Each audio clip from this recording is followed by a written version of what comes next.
কালিম্পং শহরের দক্ষিণ পশ্চিম দিকে অবস্থিত দূরপিনদারা, যা সমুদ্রপৃষ্ঠ থেকে ৪,৫০১ ফুট উঁচুতে অবস্থিত। এই দূরপিনদারা পাহাড়ের উপর অবস্থিত জ্যাংধুক পালরি ফোদাং, যা দূরপিন মনেস্ট্রি নামেও পরিচিত। এই তিব্বতে বৌদ্ধ মঠ প্রতিষ্ঠা করেছিলেন ১৯৫৭ সালে দুধজম রিনপোচে। এরপর এই বৌদ্ধ মনেস্ট্রিতে ১৯৭৬ সালে এসেছিলেন দলাই লামা। এই মনেস্ট্রিতে গেলে আপনার নজরে পড়বে এখানকার সুন্দর কারুকার্য। সম্পূর্ণ তিব্বতী এই বৌদ্ধ মঠে আসলে দেখতে পাবেন বৌদ্ধ সন্ন্যাসীদের সমস্ত আদব কায়দা। এই বৌদ্ধ মঠে ঢোকার মুখেই পড়বে একটি বড় গেট।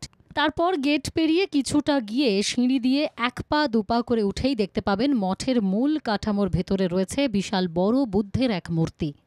বুদ্ধের অনেক রকম রূপ আছে, কোনোটা রাগান্বিত রূপ, আবার কোনোটা শান্ত স্নিগ্ধ রূপ। এই মনস্ট্রিতে গিয়ে বৌদ্ধের খানিকটা রাগান্বিত রূপের দেখা মিলবে। মন্দিরের ভিতরে ছোট ছোট আসন পাতা এবং সামনে ছোট ছোট কাঁচের টেবিল।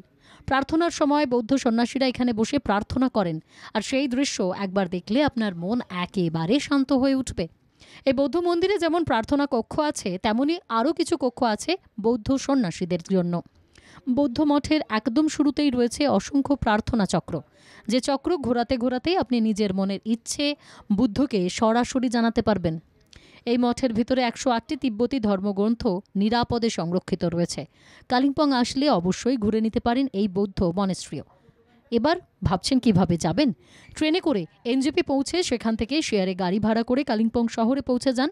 আর কালিম্পং শহর থেকে মাত্র ২ কিলোমিটার দূরেই রয়েছে এই বৌদ্ধ মনেস্ট্রি। এখানে আশেপাশে থাকা খাওয়ার সুব্যবস্থা সম্পন্ন হোমস্টেও পেয়ে যাবেন।